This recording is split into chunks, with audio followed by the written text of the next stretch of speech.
What is dark psychology? It's the first question in Chapter 1. The term positive psychology has been used a lot in recent years to try to improve the human spirit. There are also a lot of popular psychology terms, like 10 steps to something, how to books, parachutes, 10 steps to a goal, and more. Most of them are just pop psychology, or a fad of the moment. If you read the right book and follow some simple rules, can life be as easy as that? We will look at the dark side of the human mind, which is that part of us who finds pleasure and excitement in the parts of our lives that aren't working right. This paper is different, but we will look at that part of us who finds pleasure and excitement in the parts of our lives that don't work right. Is there a way for society to get back in touch with its dark side? When I talk about people in society who don't follow the rules, I use insane. Dark psychology is both the study of criminal and deviant behavior and a way to figure out how evil people can be. It is also a way to figure out how evil people can be. Psychology is the study of how people are made to look into other people's lives when they are motivated by criminal or deviant motives that don't have a purpose or general assumptions about how the world works. This is called dark psychology. Everyone in the world has this ability to make other people and other living things feel bad.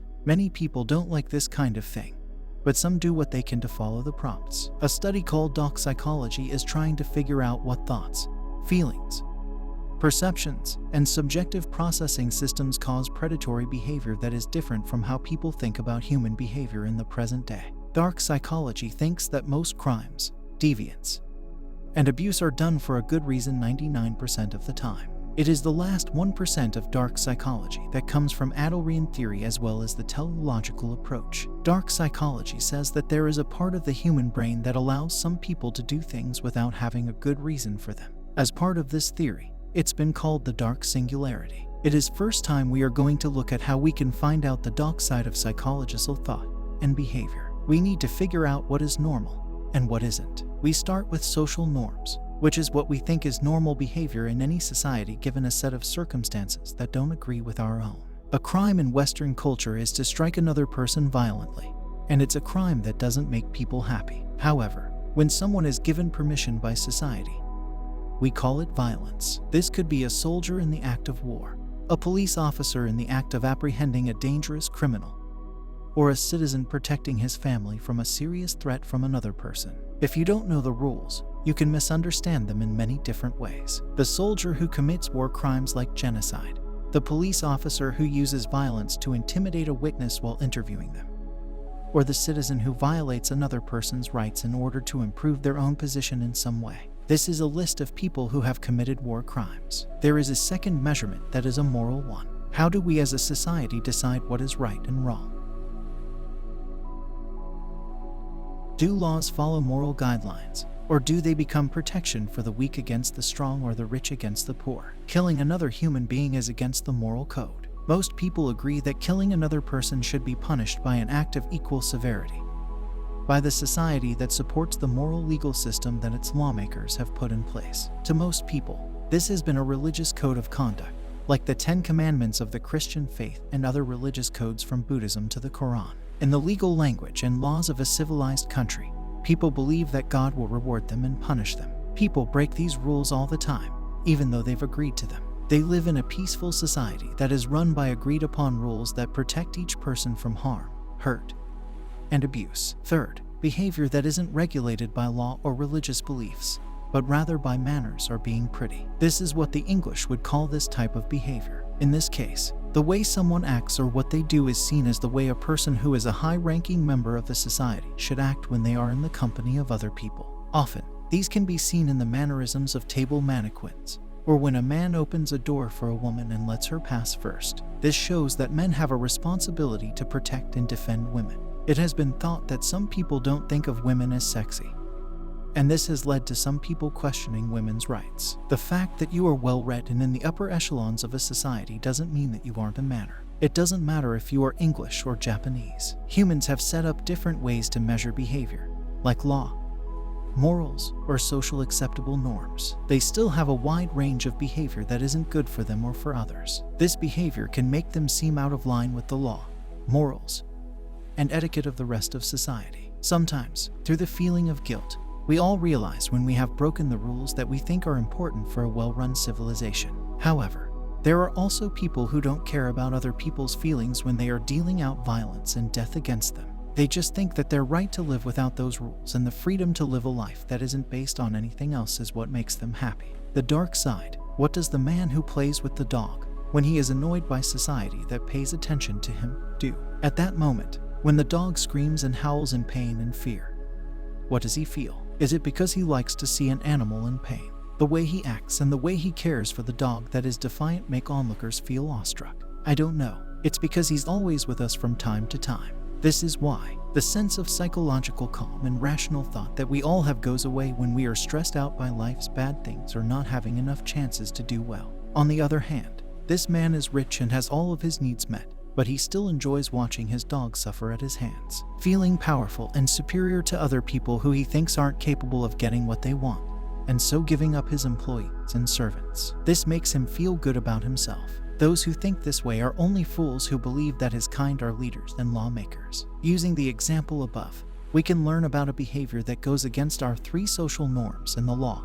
Hurting a person who is trying to defend themselves by reading about it is an animal that is moral and socially acceptable behavior. Even though everyone might lose their temper and kick their dog, most will feel guilt and remorse because they did something wrong, even though everyone might lose their temper. We also meet people who don't feel guilty, remember, or think they're exempt from laws they don't like. If you lived in England, fox hunting was a dangerous sport that was mostly done by people who were smart, well off, and rich. The same people said they had a right to hunt and kill a defiant animal for nothing more than a good time watching their hounds rip apart and kill a fox. English people voted on many occasions to ban this sport. It took years of campaigning to get this into law. Now, fox hunting is illegal, but the same people keep breaking the law and hunting under local bylaws that haven't yet been matched up with national law. These people know what they're doing is illegal, immoral, and against social norms as defined by the majority of people, so they don't do it. There are people who claim to be important parts of society,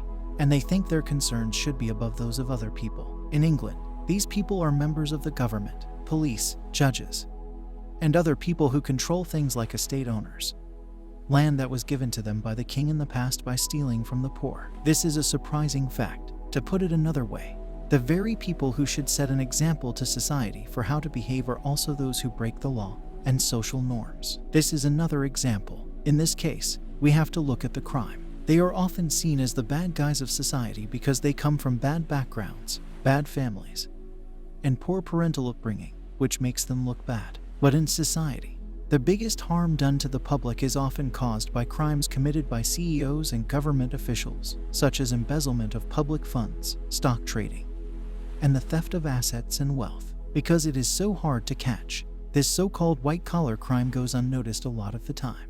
Every day, criminals become more visible to the public because their crimes make people in their area angry and make the media want to see police and civil rights action from them. Because most laws are about crimes that happen to people, they are easy to understand and understand. It's also very easy for us to deal with visual crimes in our courts and on the news. How do we tell the difference between the 2 types of crime? There is the so-called victimless crime of white-collar criminals who don't see anyone as a direct victim. And there is the murderer who kills and maims people who don't want to steal from society and leave behind the mess they make. People who don't see their actions as a problem to themselves and think others who don't take control of their lives are weak and deserve to be victims of people who are smarter, stronger, or more powerful aren't bad people. So what does psychology say about them? In the same paper, the media would criticize the local person who took the law into their own hands, perhaps to avenge a wrong done to them or their families. People's developmental behavior is the first area where psychology explains why this is a bad thing for them to do. The dog kicker wasn't loved or cared for in the right way, and this is why they do this. At some point while they were in their early adult years, they were subjected to cruelty, sex abuse, or not having enough social education. Those who are bullied at school need to act out their own frustration on people who are weaker than them. This is why they need to do this. Why do some victims, in fact, most, go on to become law-abiding citizens? Only a few turn into the monsters who kill and look for the reasons why people make mistakes. People who study science often point to a genetics point at this time, but not everyone does that. A person who acts this way, for some time now, this old chestnut has been around. It isn't new. A high level of testosterone in violent criminals leads to violent outbursts in frustrating situations in which they use fright and fear as a key to getting what they want. However, as a fraction of violent criminals, this is minor, even if the overall prison population is bigger. Hereditary research has led to speculation regarding genetic factors, but no hard evidence to back up the claims. In twin studies, twins separated at birth have significant rates of similar behavior and outcomes. As a percentage of twins born and studied, this evidence is weak for genetic differentiation and strong for twins encountering environments so similar that it would be surprising if they turned out differently. So, if we remove developmental outcomes and genetic predispositions, what makes some people flaunt socially acceptable behavior while others conform to society's demands? This thus is the logical position that makes psychology difficult to see as a positive view or a determined way of the world. And that maybe it is in fact that normal human behavior is cruel, deceitful, violent, and prone to criminal behavior under a number of circumstances. Those principles are a luxury of a settled society where everyone is equal in economics and class. The survivalist psychology. They believe in nuclear annihilation, or more likely biowarfare or the collapse of capitalism leading to social chaos and civil strife. They are often called survivalists. They store weapons against uncontrollable hordes that might invade the country if civil war breaks out, and food for the possibility of economic meltdown. Many survivalists would say that 2009 in the USA is a good case. Survivalists believe they have an inherent right to defend themselves and their families in the absence of protective laws. These groups occasionally clash with current legal statutes enforced by federal agencies such as the FBI. Thus, the survivalist's mentality is seen as a genuine attempt to control one's own fate against future disasters. All insurance companies survive on that one premium, and would be the first to fall in an economic collapse of capitalism, as many banks failed in 2008 over 9. The most popular movies today are disaster films, when floods, sun flares, biowarfare, alien invasion, and other catastrophes cause social breakdown. The heroes of these films are always savvy survivor types who use violence to protect their relatives. Yet the true survivors are condemned as public foes of the current quo. The popularity of these films indicates that the collapse of society is possible or even inevitable. Their hope for a different future may be dashed by the destruction of their own everyday world. Pushalagu. Early humans were hunter-gatherers roaming the land looking for food and shelter. With time, these communities become agricultural assemblages that create rules, laws, leaders, and a moral code. These displaced societies create art, music, and religion to compensate for their limited existence inside the confines of their respective societies. Land and property are now significant. Growth requires the possession of goods and chattels. Then came villages, towns, and cities, which eventually formed countries with borders. The group now survives, not the individual, as was the human instinct from the dawn of time. However, these communities eventually fade and crumble, like the Mayans and other South American civilizations. These empires rule the weak with their own laws and religions. However, history shows us that communities come and go for a variety of reasons, including war. British, French, German, and Japanese empire in the modern globe. That these societies did not envision their own demise was a common theme. But these new modern empires have their own Achilles heel, capitalism, which is a problem for many Europeans and Americans today. The evils of capitalism and its eventual failure were not visible to Karl Marx, nor was the way it gripped the modern world to the point where oil and gas battles would dominate the 21st century. It's likely that Marx would be pleased with the 2008 collapse of the global banking system based on greed and debt. However, it was a lack of confidence in the financial system by regular people that resulted in a loss of funds and inability to service crippling debt through high interest rates and low return investments. In a panic, people go into self-preservation mode and prioritize themselves. In conclusion, society often forces group behavior based on what the powerful want over the powerless. Our norm is survivalist mentality, and society tries to contain the wild beast in everyone by teaching them from a young age to obey the controlling group's laws and morality. In fact, they should take what they need to survive in an often hazardous environment. Is privilege based on school, family, or wealth? To admit that normal human behavior is to fight rigid society and rules, psychology must come out of hiding. The truth is that people resent society, yet since they lack power over lawmaking and morality, they feel certain benefits. Not surprisingly, some individuals take it upon themselves to change society, or their own environment to escape the rigors of societies that, as we have seen, eventually break down and reinvent themselves as new rich and powerful take control again. The last century witnessed China transform from a depository-ruled empire to a wealthy and strong military dictatorship, then into a 1950s-style communist state where communism was the norm. It would determine a fair life for everybody, and would be similar to the previous emperor's rule over the people, in spite of the turmoil caused by minorities forced to comply with central rule. It appears improbable that China would see another revolution. It's impossible to see your own demise. As a result, how will psychology deal with the fact that humans are inherently violent, cruel, and domineering towards individuals weaker than themselves? If you don't agree with society and its rules, you must be insane. Thus, you must be committed and controlled for the safety and benefit of all. Psychiatry at mental hospitals is often seen as agents of social control, while psychology is considered the liberating component of mental health, helping those who are out of sync with society find their place and fit back into what is considered normal behavior for that group is. Which way will people who rebel against the society they live in find their answer? Maybe we should just wait for the dystopia that awaits all humans and a return to dog-eat-dog survivalism. The real social norm. How is dark psychology used now? Typical sales or marketing training programs promote dark, unethical psychological and persuasion tactics. The objective of many of these programs is to create a brand or sell a product to benefit themselves or their company, not the customer. Many of these training programs persuade people that using such tactics is acceptable and beneficial to the buyer. Their lives will be much better when they buy the goods or service. Who employs dark psychology and deception? See who seems to employ these tactics the most. Those who are truly narcotic. Clinical diagnoses have a distorted sense of self-worth. They require others to validate their superiority. They wish to be idolized and revered. They use dark psychology, manipulation, and unethical persuasion to keep. Sociopaths. Those that meet clinical diagnoses are often charming, bright, yet impulsive, lacking empathy and the ability to feel sorrow. They use dark tactics to develop superficial relationships and then exploit individuals, intent on winning their case. Some attorneys resort to using dark persuasion tactics to get the desired outcome. Politicians.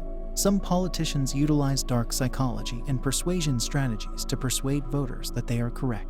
A lot of salesmen become so focused on making a sale that they employ dubious tactics to motivate and persuade others. Leaders. Some leaders use dark techniques to get subordinates to comply, work harder, or perform better. Public speakers. Some speakers use dark tactics to evoke strong emotions in the audience, knowing that this leads to more product sales at the back of the room. Selfish people. Anyone who puts themselves first. In order to meet their own needs, they will use unfair means to others. They don't mind losing out. Yes, I do. I think I trod on some toes. As a speaker and a service provider, I fall into this category. To work, write, speak, and sell with character, I must avoid manipulative and coercive approaches. It's crucial to examine your aim to distinguish between unethical motivation and persuasion strategies. We must question ourselves if the actions we take are intended to help another individual. If the intent is just to benefit you, you run the risk of falling into unethical practices. The goal should be mutual benefit or win-win. Your belief that the other person would truly benefit must be honest. An example of this is a salesperson who believes his product will benefit everyone and make the customer's life better. A salesperson with this mindset might easily fall into the ends justifies the means trap. This exposes the person to any and all sales practices. Covert emotional situations and manipulations are the subject of Chapter 2. A covert manipulation is a way to get someone to do what you want. It's likely that some types of covert manipulation have been around for a long time. It's been 15 years or so since people started talking about new and organized ways to spread information, like neurolinguistic programming and pick-up-a-story techniques. The internet has also helped spread the word. Because more people are getting into covert manipulation than ever before, it is likely that this is true. Covert is an adjective that means covered, hidden, or not very clear. It is the act of moving something by hand, or the act of controlling something with artful, unfair, or insidious means. This is especially true for your own benefit. It's important to know that not all covert manipulation techniques are harmful, and not all people who use them are trying to harm, dominate, or get out of hand with the techniques they use. It doesn't matter what the person is trying to do when they use the covert manipulation method. It's a good description, no matter what. Aim. to speak to and direct others without revealing a secret plan. For better or worse, this is what you want to do. Covert emotional manipulation is the process by which one person gains control over another person's mind without them knowing it. They do this by making conversations with the listener's subconscious mind and then letting them go. The goal here is to make the person in question change their mind by manipulating their thoughts and making them do things your way. In this process, the manipulator changes the way people think, their behavior, their emotions, and their perception of life on a very low level. Covert hypnotherapy doesn't involve closing your eyes or using any kind of moving peddler or weird hand gestures. Unlike conventional hypnotherapy, it doesn't work like that. Use of propaganda, neurolinguistic programming, pickup artist techniques, obfuscation, subversive symbolism, and more are some of the specific covert manipulation techniques that can be used. Covert manipulation tactics are a form of mind control, but they aren't as obvious as overt methods like brainwashing, which are more obvious. The following are some of the things that you can do in practice to cover up math. To get someone to like or agree with you, you use nonverbal cues, like putting commands into speech or gestures. You also try to build a sense of trust or rapport in the target, but this can be false. You don't give all the facts or even tell the truth. In some cases, the person being manipulated is told what to do by the person who is being manipulated in a way that isn't very clear. Stories are one of the tools that can be used to spread your message and help people remember it more easily. Even though covert manipulation starts with building a rapport, this isn't the only thing you need to do. Easy to do with friends and family, but not too hard to do with strangers. All you have to do is use some compliments on them or laugh at their jokes to build a level of trust with your new listener. In order to build a connection with your listener, you don't need to go too far. It is the next step after you build a relationship with the person who is being manipulated. You have to try to change the listener's critical mind. It's nothing more than taking the listener's mind out of its normal state of thought and into an imagined state of thought. The best way to start is to use some stories and ask people questions like what if, or imagine this. This right away shuts off their critical mind and lets their imagination run their thought process. It's now possible to make the listener do what you want him or her to do after you've successfully taken them out of their critical mindset and told them what you want them to do. If you put a lot of things into this method, it will work. You have to change their mind from critical thinking to imagination and make the kind of statements you make to convince them that they can do the task you give them well enough. This is what happens. This method can be used by salespeople, businessmen, therapists, and more. It can be used well. Usually, it is used to get good things out of the listener. But some evil people who have read this article may think it is a good thing. It's a fun thing to do that can be learned to help others as well. In other words, why don't you use this powerful method to improve your relationships as well as business dealings, and help others do the same as well? I might also say the conclusion that I've drawn before we go into more detail about some of these specific techniques in more detail below. It's unethical to use covert manipulation tactics when it's in our best interest, but we don't like the idea that someone is manipulating us without our knowledge. This is why the way you treat other people should be the way you treat yourself. As a one-on-one study, I started looking into these tactics to make sure that no one could use them against me. At first glance, some of them look a little weird. Others look a little more friendly. During my study of these techniques, I wanted to use persuasion techniques to my own advantage, especially during job interviews or when I was in a fight with someone. I had to stop and think about whether it was ethical and honest to do so.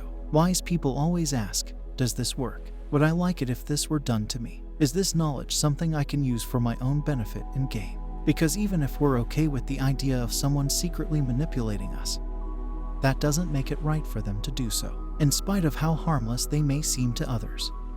Manipulation tactics are still an attempt to manipulate someone's free will without their knowledge or to meet a goal that hasn't been set out for them. When you have power over someone, you have the chance to use or abuse that power. Propaganda. It is covert communication that goes to the mains, which is why it's called propaganda, or covert communication. The public is shown choices that are supposed to lead to a desired outcome.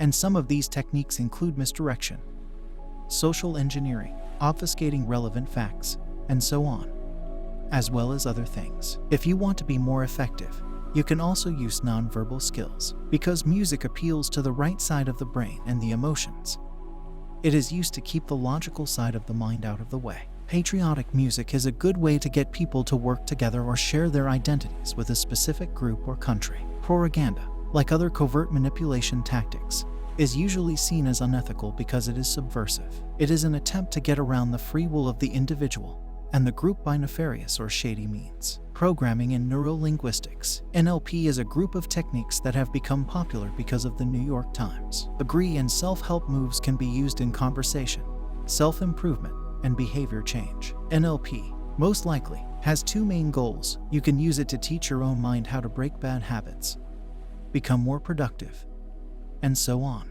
You can use NLP techniques on yourself if you think they are useful. NLP, on the other hand, is a powerful tool that can be used to manipulate people's minds. It can be used to manipulate people's minds in the form of persuasion techniques. If you want to get someone to like you or agree with you, NLP can help you use body language in a deliberate way, like mirroring, subtly imitating what the other person is doing, such as crossing your legs when they do. You can also guide or direct conversations to your benefit. Anchor. Use specific words to direct other people's thought processes. Hide suggestions in sentences or gestures, and build trust or rapport with a target in order to manipulate them too much.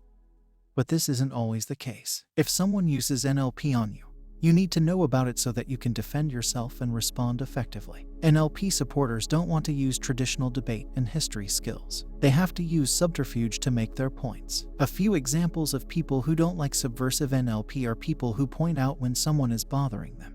Don't let them answer a question, change the subject, or try to deliberately misdirect the conversation. When you call someone out on their underhandedness, they no longer have the upper hand in the fight. Pickup artists use techniques to get people to do what they want. It's called pickup art or PUA. It's a set of popular cover manipulation techniques that use elements of pop psychology, evolutionary psychology, and game theory to get to know people based on their physical traits or sex rank, and then use covert manipulation to get them to like you or be your romantic partner. You can pick up an artist to get there. In the end, the goal is to make your own agenda, which can be anything from finding a good mate to getting a random person into bed with you as soon as possible. Overt displays of confidence or self-worth, getting someone to trust you quickly through building rapport.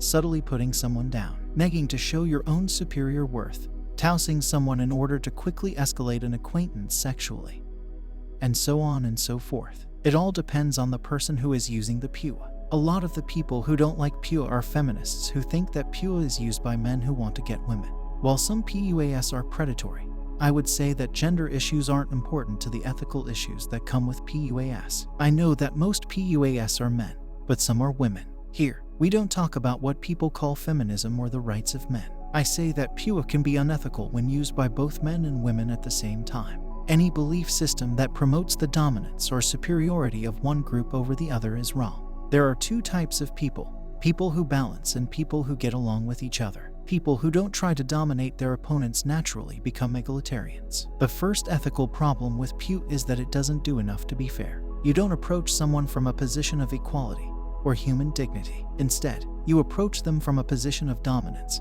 and a superficial judgment of their worth. In your mind, you only think about what you can get from them, or how you can use your superior knowledge of psychology to manipulate or influence the people you care about without giving them your hand.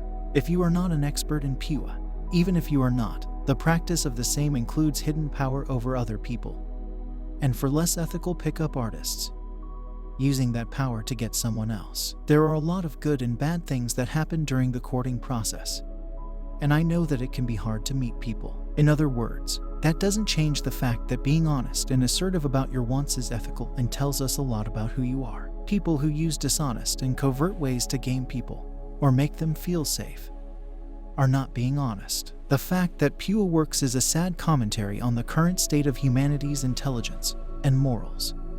And it's not good. Against covert manipulation tactics. In the first place, it's important to know that covert manipulation tactics are already out there, and that they're not that widely used in society. As long as I don't advocate a bad or cynical view of the world, I do advocate a realistic one. Not everyone is honest, assertive, or straightforward. Many people, businesses, and governments have their own hidden agendas that they want to push. The second line of defense against covert manipulation is to study all of the methods available in great detail, with the goal of understanding and remembering them if they are used on you or by the media. This is the second line of defense against covert manipulation. Even things we don't agree with should be learned about. Some types of covert manipulation, such as propaganda, are more or less direct, like when someone tells you what to do. Your relationship with the source of the movement isn't going well, but you can still see the forms that it takes. NLP or PUA techniques can be used to try to get you to do things you don't want to do. So assertive communication can help you fight back. If someone is trying to get you to do things you don't want to do, for example, assertive communication can help you fight back. If you want to protect yourself from predators and manipulators, it's a good idea to have strong personal boundaries. These help keep you safe. It's Chapter 3, looking at dark psychology. In dark psychology, everyone has a need for malevolent attention from other people, which can range from a small amount of intrusive and fleeting thoughts to pure psychopathic deviant behavior that doesn't make sense. In this case, it is called the dark continuum. Dark psychology calls these things dark factors, which are things that help people avoid the dark singlety or make them more likely to do bad things. Dark psychology is a subject this writer has tried to understand for more than 50 years now. It's only recently that he's been able to understand the definition, psychology, and psychology of this part of the human condition. It's called dark psychology, and it includes everything that makes us who we are in our relationship to our dark side. People from all cultures, all faiths, and all religions have this preservative cancer. We all have a dark side that some people call evil, while others call it criminal, deviant, and psychiatric. This dark side is inside of us all the time. There is a third philosophical construct called dark psychology, which thinks the behavior isn't the same as religious beliefs and modern social science. Fear we assume that people who do the same things don't do them for power, money, sex, or any other known reason. They don't have a goal when they do these horrible things. Simplified, their ends don't match up with their words. There are people who hurt and violate other people just for the fun of it. All of us have this ability inside of us. Writer, the area this person focuses on is the chance to harm others without a reason, explanation, or goal. People who study dark psychology say that this dark potential is very hard to figure out and even more difficult to describe, which makes it even more difficult to figure out what it is. Dark psychology thinks that we all have the ability to act in ways that aren't good for us, and this ability has access to our thoughts, feelings, and perceptions. As you read this text, we all have this potential, but only a few of us act on it. Almost all of us have thought or felt like we want to act in a brute way at some point or another. The idea of hurting someone very badly without mercy has crossed our minds at one point or another. The truth is that we all have had thoughts and felt like we wanted to do bad things. Given that we think we are a kind species,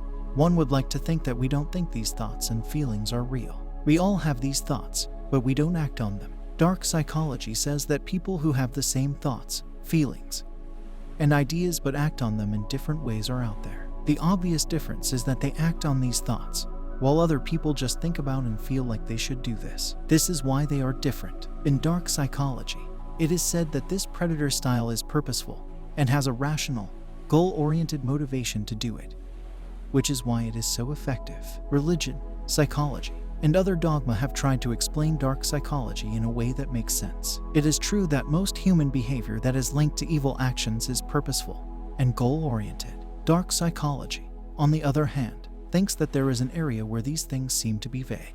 If you think about it, there is a long line of dark psychology victimization that goes from thought to pure psychopathic deviance that doesn't have any connection to or purpose. This continuum, called the dark continuum, helps you understand the philosophy of dark psychology better. Dark psychology is about that part of human psychology, or human behavior that allows for and may even encourage predatory behavior. It doesn't seem to have a clear motivation, is universal, and doesn't always work out. In dark psychology, they think this unique human condition is different or an example of how evolution has changed over time. There are some very simple things to look at when it comes to the evolution of things. First, think about how we came from other animals and are now the best of all animal lives. Our close-knit lobe has made us the top creature. Now let's say that being apes doesn't make us completely free from our animal traits and predatories.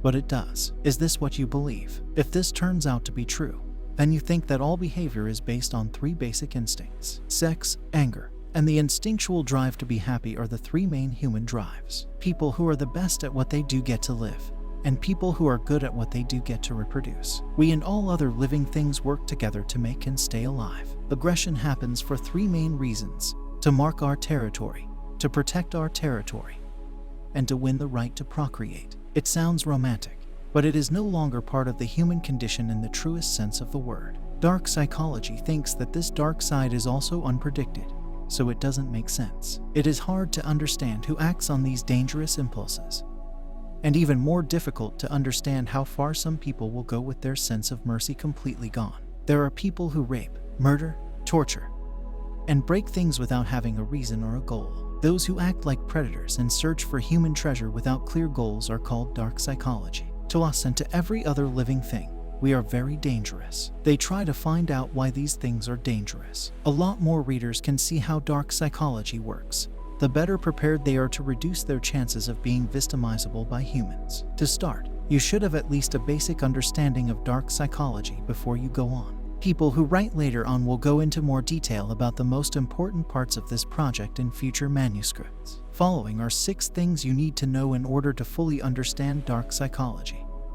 As well as 1. Dark psychology is a part of the human condition that is not found in any other place. This structure has had an impact on history. In all cultures, societies, and with all the people who live there, there is this one thing that is true of us all. The most good-hearted people in the world have this realm of evil, but they don't do anything about it and have a lot less violent thoughts and feelings about it. In this case, dark psychology is the study of how people's thoughts, feelings, and perceptions are all connected to this innate ability to spy on others without clear or specific reasons. Dark psychology says that because all behavior is goal-oriented and conceptualized in terms of modus operandi, it doesn't make sense for a person of the near future to draw attention to the black hole of pure evil. The less likely he or she is to have a purpose and motivations, the less likely it is that the person will draw attention to the black hole of pure evil. Because pure evil is infinite, this writer thinks it has never been reached. Dark psychology, on the other hand, thinks there are people who come close. 3. Dark psychology may be overlooked because of its potential to be misunderstood as a form of psychology.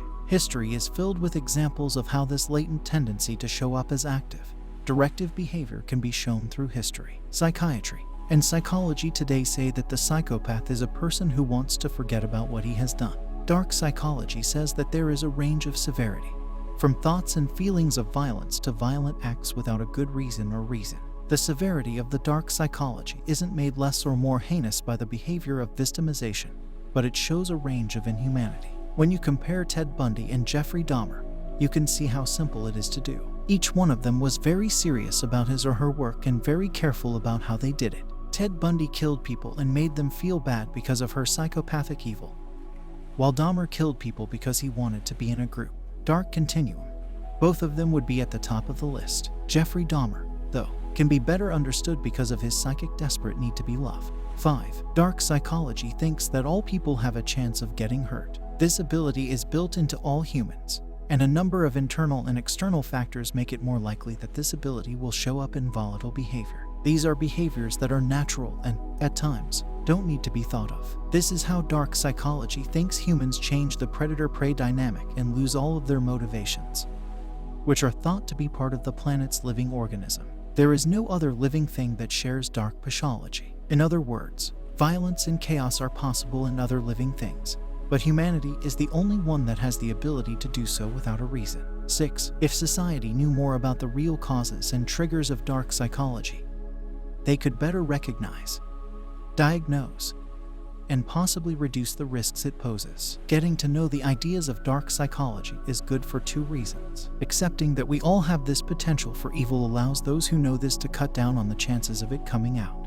We also need to learn about dark psychology because that's how we evolved to fight for survival. Manipulation. Another chapter. Linguist and renowned critic Noam Chomsky, one of the classic voices of intellectual protest in the last decade, has compiled a list of the 10 most common and effective media manipulation strategies. Historically, the media have been highly effective in influencing public opinion. Social movements, wars, financial crises, and even the phenomenon of media as producers of reality inside the collective psyche have all been created or destabilized by propaganda and propaganda. We are constantly manipulated by the media. The media presents each occurrence in a way that is most convenient for them all. The audience's misperception of the media's reality might lead to erroneous attitudes and actions. Indeed, media are tools for controlling public climate, not only a tool for socializing. Mediation manipulates the way news is presented and how people react to it. Media play a social role to varying degrees. They can discuss certain topics while avoiding others. Thus, they become a new type of power. In closed and authoritarian regimes,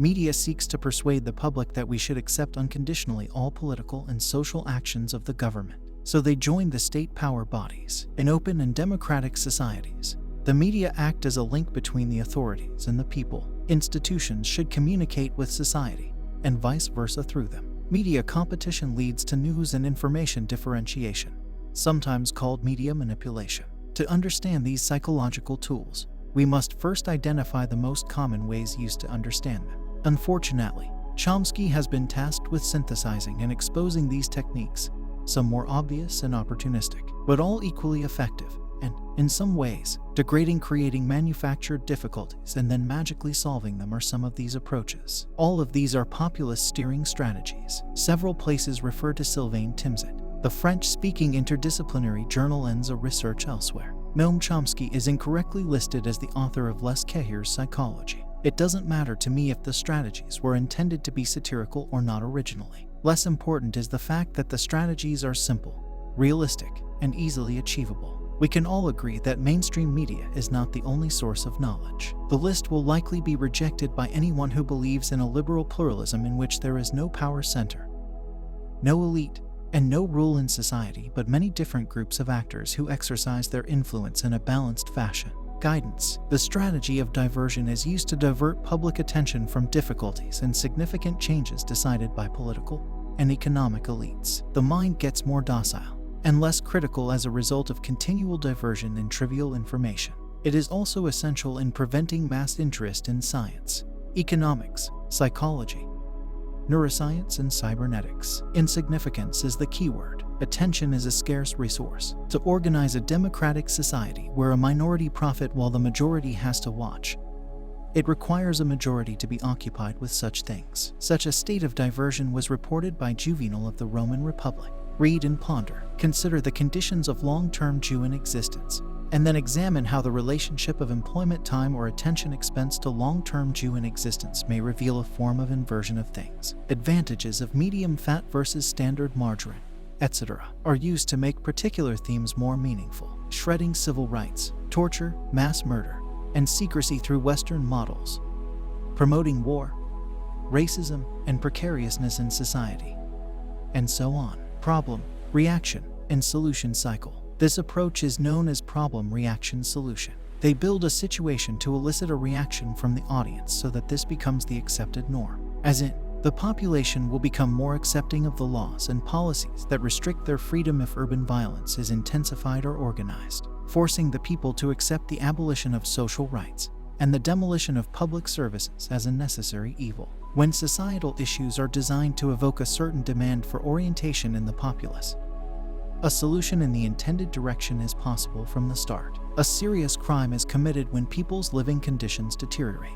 With the help of the media and business lobbies, neoliberal advocates were able to enact flimsy solutions in the form of debt breaks. Ultimately, these problems, financial crises, economic stagnation, and rising state debts revive the old familiar privatization concept and greatly expand the field of influence for a small number of wealthy individuals. Privatization, deregulation, and reduced state spending. The bureaucracy and subsidy recipients oppose state budget cuts. Thus, emaciation or thinning must start on the tax side with tax breaks to support the empty treasury's decision. This allows state deficits to rise as experience shows. This strategy is seen in the present euro crisis. Economic collapses are pushed to increase widespread unemployment through social cuts. Disrupting the collection system causes wage cuts and other issues. Naomi Klein's book The Shost Doctrine has several examples of this process. It does not take much imagination to see how easily crises, catastrophes, and other problems in many sectors can be magnified and exploited by the elite's information advantage over their diverse masses. Manipulation, another chapter. MIT linguist and renowned critic Noam Chomsky, one of the classic voices of intellectual protest in the last decade, has compiled a list of the 10 most common and effective media manipulation strategies. Historically, the media have been highly effective in influencing public opinion. Social movements, Wars, financial crises, and even the phenomenon of media as producers of reality inside the collective psyche have all been created or destabilized by propaganda and propaganda. We are constantly manipulated by the media. The media presents each occurrence in a way that is most convenient for them all. The audience's misperception of the media's reality might lead to erroneous attitudes and actions. Indeed, media are tools for controlling public climate, not only a tool for socializing. Mediation manipulates the way news is presented and how people react to it. Media play a social role to varying degrees. They can discuss certain topics while avoiding others. Thus, they become a new type of power. In closed and authoritarian regimes, media seeks to persuade the public that we should accept unconditionally all political and social actions of the government. So they join the state power bodies. In open and democratic societies, the media act as a link between the authorities and the people. Institutions should communicate with society, and vice versa through them. Media competition leads to news and information differentiation, sometimes called media manipulation. To understand these psychological tools, we must first identify the most common ways used to understand them. Unfortunately, Chomsky has been tasked with synthesizing and exposing these techniques, some more obvious and opportunistic, but all equally effective, and, in some ways, degrading. Creating manufactured difficulties and then magically solving them are some of these approaches. All of these are populist steering strategies. Several places refer to Sylvain Timsit.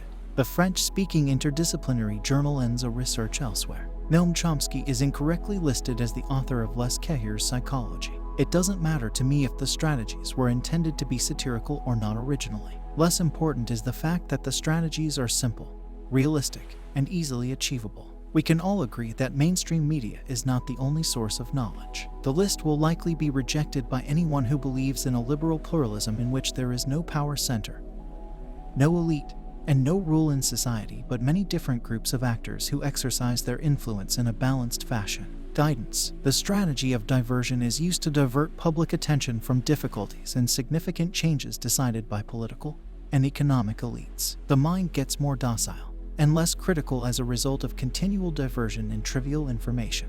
It is also essential in preventing mass interest in science, economics, psychology, neuroscience, and cybernetics. Insignificance is the keyword. Attention is a scarce resource. To organize a democratic society where a minority profit while the majority has to watch, it requires a majority to be occupied with such things. Such a state of diversion was reported by Juvenal of the Roman Republic. Read and ponder. Consider the conditions of long-term Jew in existence, and then examine how the relationship of employment time or attention expense to long-term Jew in existence may reveal a form of inversion of things. Advantages of medium fat versus standard margarine, etc., are used to make particular themes more meaningful. Shredding civil rights, torture, mass murder, and secrecy through Western models. Promoting war, racism, and precariousness in society. And so on. Problem, reaction, and solution cycle. This approach is known as problem, reaction, solution. They build a situation to elicit a reaction from the audience so that this becomes the accepted norm. As in, the population will become more accepting of the laws and policies that restrict their freedom if urban violence is intensified or organized, forcing the people to accept the abolition of social rights and the demolition of public services as a necessary evil. When societal issues are designed to evoke a certain demand for orientation in the populace, a solution in the intended direction is possible from the start. A serious crime is committed when people's living conditions deteriorate. With the help of the media and business lobbies, neoliberal advocates were able to enact flimsy solutions in the form of debt breaks. Ultimately, these problems, financial crises, economic stagnation, and rising state debts revive the old familiar privatization concept and greatly expand the field of influence for a small number of wealthy individuals. Privatization, deregulation, and reduced state spending. The bureaucracy and subsidy recipients oppose state budget cuts. Thus, emaciation or thinning must start on the tax side with tax breaks to support the empty treasury's decision. This allows state deficits to rise as experience shows. This strategy is seen in the present euro crisis. Economic collapses are pushed to increase widespread unemployment through social cuts. Disrupting the collection system causes wage cuts and other issues. Naomi Klein's book The Shosk Doctrine has several examples of this process. It does not take much imagination to see how easily crises, catastrophes, and other problems in many sectors can be magnified and exploited by the elite's information advantage over their diverse masses.